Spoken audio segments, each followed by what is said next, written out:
and grow their businesses. PIN supports the international expansion and business growth plans of more than 350 female-owned businesses in Nigeria, the UK, the US, and Canada.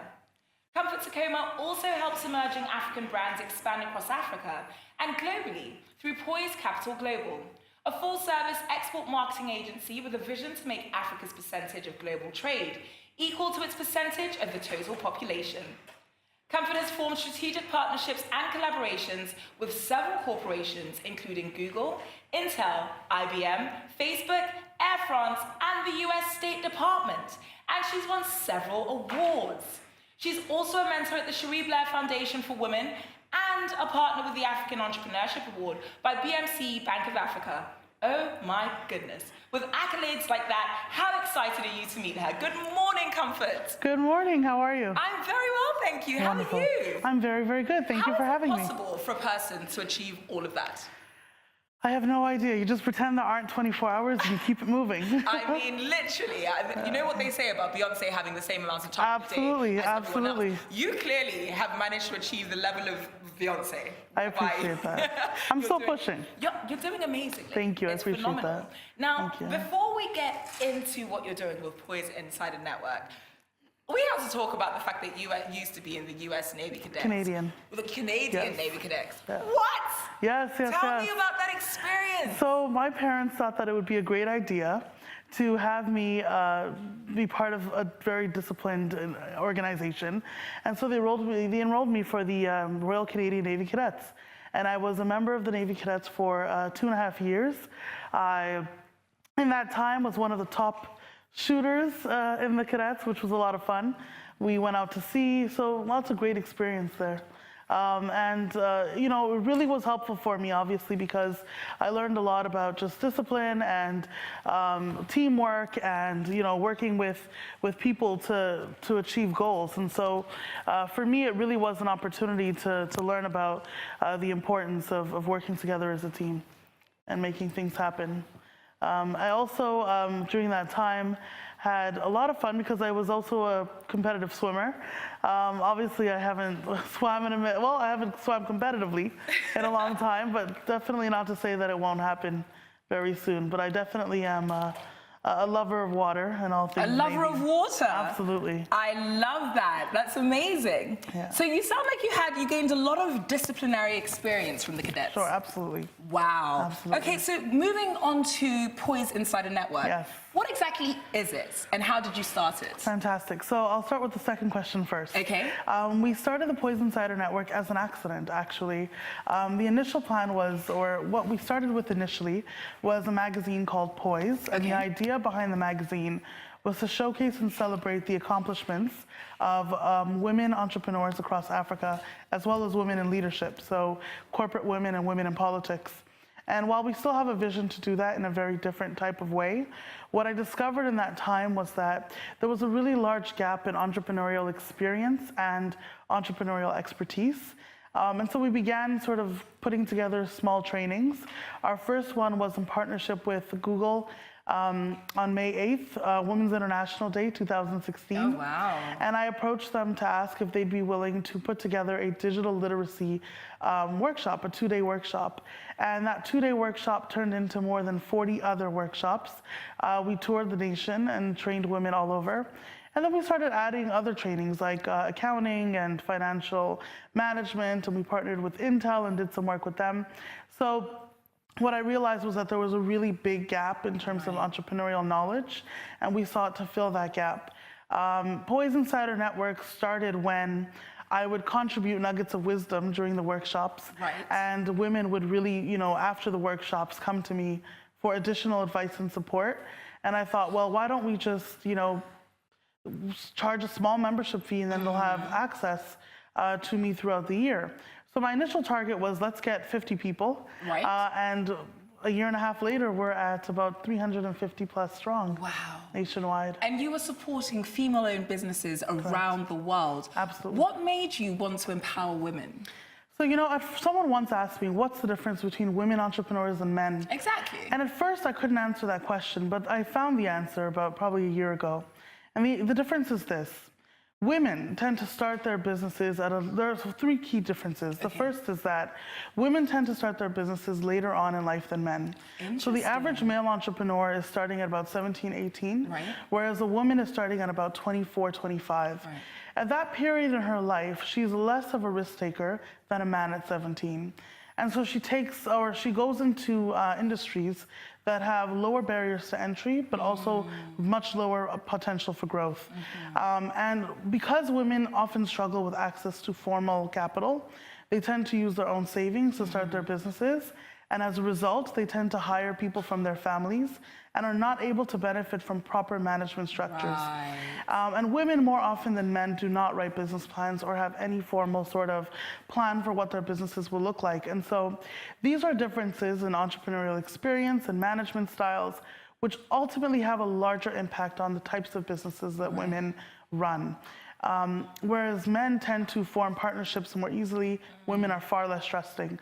And so it is important, I think, to provide information and expertise specific to those challenges, and to provide a space where women feel like they can learn from one another also, because they're all experts in what they do, and to be able to share their own experiences and to grow from each other.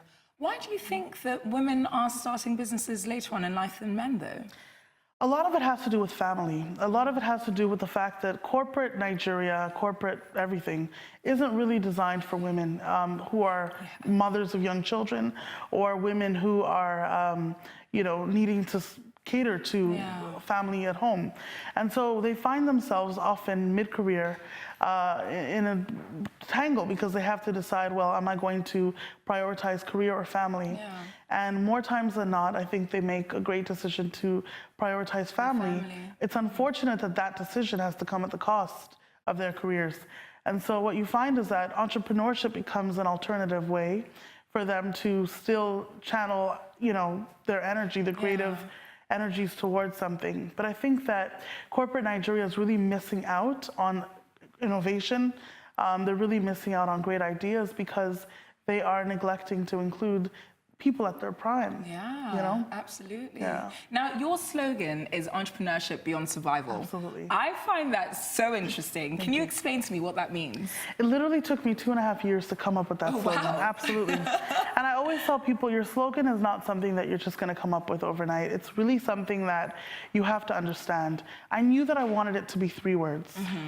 And I knew that I wanted it to sort of explain. Why 3 words? Because more than 3 words people forget. 3 words is pretty much where 3 things. Nice and catchy. Absolutely, the Holy Trinity. 3 things are what the human brain technically remembers most and best. So I knew I wanted it to be 3. That to me represents completion. And when I think about entrepreneurship in Africa, one of the distinct factors about it is that most entrepreneurs are just doing business to get through the next day. Most entrepreneurs are in business just to pay school fees, to pay for rent, to buy food. We're not thinking about entrepreneurship beyond immediate survival. And my goal is not to give you a quick fix. I'm not here to tell you how to find 1,000 followers on Instagram. I'm not interested in telling you, That is what people want nowadays, though. Well, lots of people providing it. Lots of people providing it. My interest is really in building global African brands. That's amazing. And there's no quick fix for that. A lot of the businesses that have recently been invested in, and talking millions of dollars in foreign investment, have less than 2,000-3,000 followers on Instagram, but they've got $2-3 million in the bank. And that's what I'm interested in.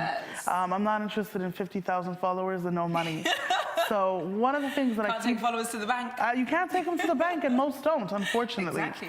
One of the things that a trend that I find very disturbing in Nigeria right now is that likes have become the new currency. People are bartering their products and services for likes. Interesting. And I think that this is a trend. Do you not think that that has any marketing value at all, though? Well, according to Jonah Berger, who's the author of a book called Contagious, which is one of my favorite books on marketing, less than 7% of all of your social media followership will ever buy from you. Wow. And when you think about it, that's not even a standard conversion rate, because typically it's 9 to 11%. Absolutely, but social media has an ROI of less than 7%. Wow. So when you take a look at someone with 100,000 followers, you'd be hard-pressed to find 7,000 buyers from that part person. with their money. Absolutely. And so social media has its value. It's great for brand recognition and so on. But we've become what I think are lazy entrepreneurs. Yeah. And we have forgotten that 93% of your business or 93% of the opportunity you're currently missing is offline. Yeah. And so people need to engage there too. Wow. Yeah. Now, speaking of offline businesses, I'll read this because I want to ensure that I get the facts correct. All right. So you've worked with governments, I right? have. As opposed to just women. You're Absolutely. building 350 women worldwide, 350 businesses, female-owned Correct. businesses worldwide. But let's focus on the governmental work that you do. Now, you drafted a plan for Niger State, on how women could be better integrated Yes. into the agriculture value chain. Yes. And then you helped the state win 9 billion naira in investment and forged a path for the state to become sister state with the state of Illinois. Absolutely. What? How did you do this? You're amazing. I appreciate that. I was Wow. called by the past governor, Talba Babangida Aliyu. I got a call in the morning, that very morning, and he said to me, we have to make a presentation at Central Bank, and we need to talk about agriculture, and I think you're the person to do it. So I literally had 2 hours to get together a presentation, to get into the bank and to explain, in essence, how Niger State could improve its rice supply. Now, it's good to know that Niger State alone could grow 3/4 of all the rice grown in Thailand. Wow.